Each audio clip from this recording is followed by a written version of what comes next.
નમસ્કાર વિદ્યાર્થી મિત્રો, commerce with Pradeep Panchal by Awabai high school Valsad, ધોરણ 12 સામાન્ય પ્રવાહ, વિષય નામાના મૂળ તત્વો, ભાગ 2, પ્રકરણ 2, ડિબેન્ચરના હિસાબો.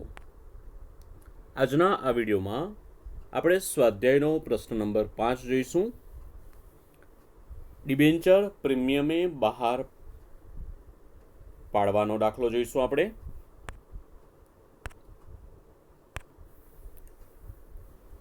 ડિબેન્ચર પ્રીમિયમે બહાર પાડવા એની થિયરી જોઈ લે પહેલા. જ્યારે કંપની પોતાના ડિબેન્ચર તેની દાર્શનિક કિંમત કરતાં વધુ કિંમતે બહાર પાડે ત્યારે ડિબેન્ચર પ્રીમિયમથી બહાર પાડ્યા કહેવાય. 1 માર્ક્સમાં આવી શકે કે ડિબેન્ચર ક્યારે પ્રીમિયમથી બહાર પાડ્યા કહેવાય? તો જ્યારે ડિબેન્ચર તેની દાર્શનિક કિંમત કરતાં વધુ કિંમતે બહાર પાડેલ હોય તો ત્યારે ડિબેન્ચર પ્રીમિયમથી બહાર પાડ્યા છે એમ કહેવાય. દાખલા તરીકે ₹100નો એક ડિબેન્ચર 130ના ભાવે બહાર પાડવામાં આવે તો આ ડિબેન્ચર ₹30ના પ્રીમિયમથી બહાર પાડ્યા છે તેમ કહેવાય. કંપની ધારા 2013 મુજબ ડિબેન્ચર પરના પ્રીમિયમની રકમ જામીનગીરી પ્રીમિયમ અનામત ખાતે લઈ જવામાં આવશે.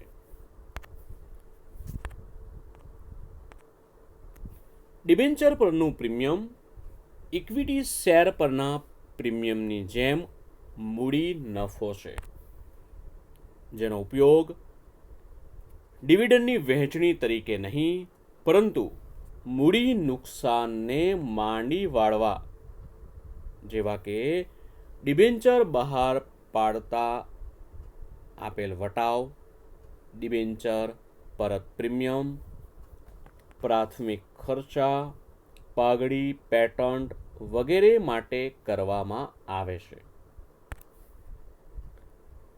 જામીનગીરી પ્રીમિયમ અનામત ખાતું કંપનીના પાકા સરવૈયામાં ઇક્વિટી અને દેવા બાજુ અનામતો અને વધારોના શીર્ષક હેઠળ દર્શાવવામાં આવે છે.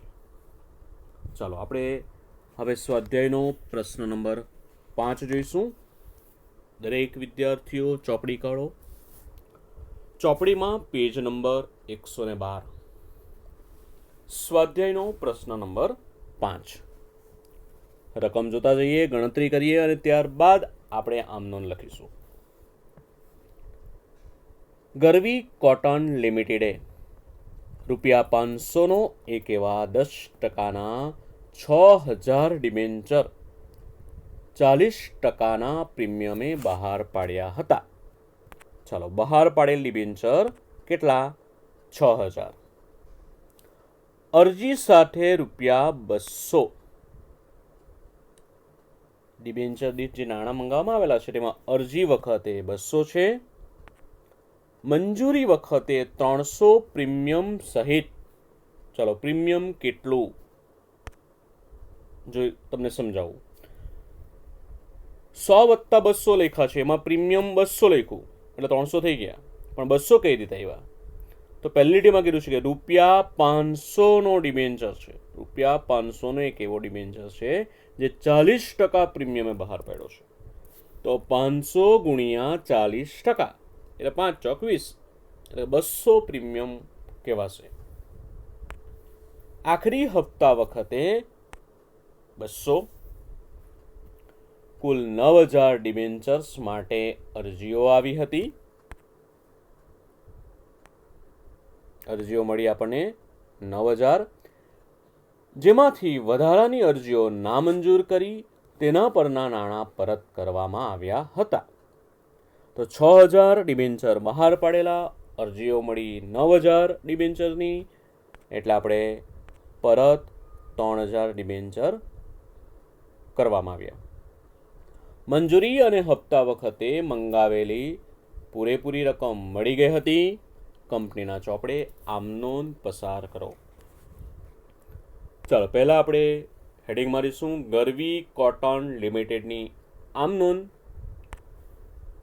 ખાના બનાવીએ, તારીખ, વિગત, ખાપા, ઉધાર અને જમા.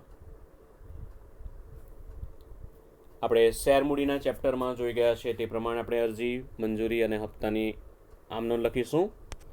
ચાલો પહેલી અરજી વખતની પહેલી બે આમનોંધ જોઈએ આપણે.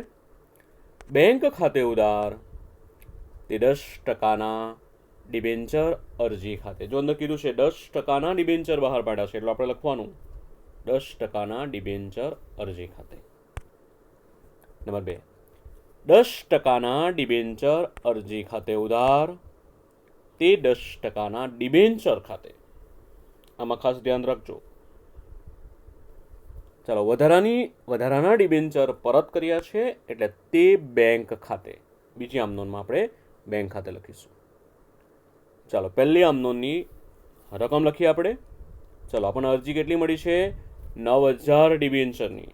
9000 ગુણ્યા અરજી વખતે કેટલા મંગાવેલા છે? 200. તો 9000 ગુણ્યા 200 એટલે આવશે 18 લાખ. જમા પણ 18 લાખ કરીશું. બીજી આમનોંધમાં ઉધાર પણ 18 લાખ કરીશું. ચાલો હવે બીજી આમનોંધમાં જમા તે 10% ડિબેન્ચર ખાતે. તો જેટલા ડિબેન્ચર મંજૂર કર્યા હોય એટલા આપણે લેવાનું. ચાલો મંજૂર કરેલા છે 6000 ડિબેન્ચર એટલે 6000 ગુણ્યા 200 એટલે આવશે 12 લાખ. ચાલો બેંક ખાતે તો જેટલા ડિબેન્ચર આપણે પરત કરી દીધા તો 3000 ડિબેન્ચર આપણે પરત કર્યા છે એટલે 3000 ગુણ્યા 200 એટલે આવશે 6 લાખ. બાબતજી 9000 ડિબેન્ચર પર ડિબેન્ચર દીઠ ₹200 લેખે અરજીના નાણાં મળ્યા તેના. બીજી આમનોની બાબત જે કે મંજૂર કરેલ 6000 ડિબેન્ચરના નાણાં ડિબેન્ચર ખાતે જ્યારે નામંજૂર કરેલ 3000 ડિબેન્ચરના નાણાં પરત કર્યા તેના. તો આ બે આમનોંધ તમારે લખવાનું. ચાલો મંજૂરીની આપણે આમનોંધ જોઈએ હવે. 10% ડિબેન્ચર મંજૂરી ખાતે ઉધાર તે 10% ડિબેન્ચર ખાતે. નંબર 4, બેંક ખાતે ઉધાર તે 10% ડિબેન્ચર મંજૂરી ખાતે. ચાલો મંજૂરીમાં આપણને કંઈક બાજુમાં દેખાઈ રહ્યું છે, જો ઉપર પ્રીમિયમ છે એટલે આપણે પ્રીમિયમ અંદર એડ કરવું પડશે. હવે આપણે શેર મૂડીના ચેપ્ટરમાં આપણે જોઈ ગયા હતા કે શેર મૂડી અને પ્રીમિયમ એ બે જોડિયા બાળક છે. તો એમાં પણ આવું જ છે. પણ આમાં ડિબેન્ચર છે કે ડિબેન્ચર અને પ્રીમિયમ એ બે જોડિયા બાળક છે. એટલે ત્રીજી આમનોંધમાં આપણે જમા કરીશું તે જામીનગીરી પ્રીમિયમ અનામત ખાતે. ચાલો હવે આપણે રકમ લખીએ. મંજૂર કરેલ ડિબેન્ચર તો 6000 ગુણ્યા મંજૂરી વખતે ₹100 છે એટલે 600 ગુણ્યા 100 એટલે 6 લાખ. પ્રીમિયમ તો 6000 ગુણ્યા 200 મંજૂરી વખતે 200 પ્રીમિયમના મંગાવેલા છે એટલે આવશે 12 લાખ. બેનો સરવાળો આપણે ઉધાર કરીશું. 12 ને 6 18 લાખ. ત્રીજી આમનોંધમાં ઉધાર ડિબેન્ચર મંજૂરી છે. ચોથી આમનોંધમાં ડિબેન્ચર મંજૂરી જમા છે તો રકમ એ જ આવશે 18 લાખ. બેંક ખાતે ઉધારમાં 18 લાખ.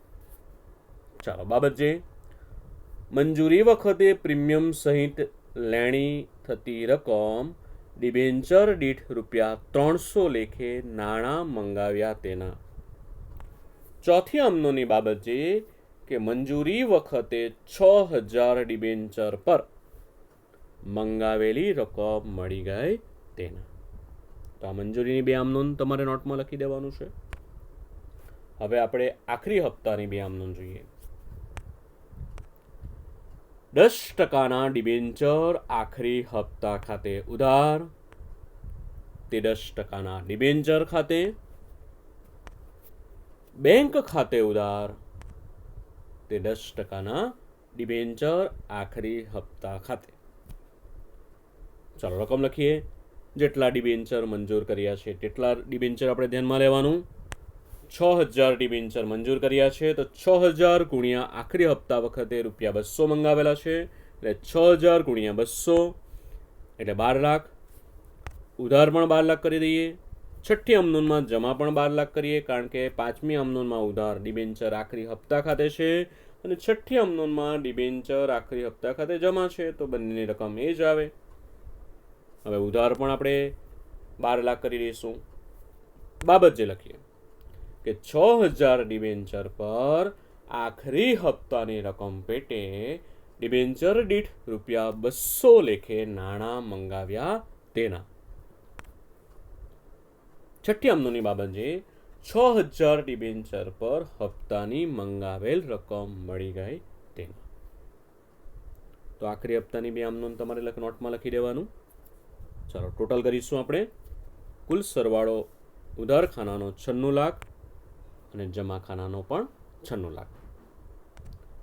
આ જ પ્રકારનું ઉદાહરણ 2 છે, એ પણ તમારે નોટમાં કરવાનું છે. Thank you.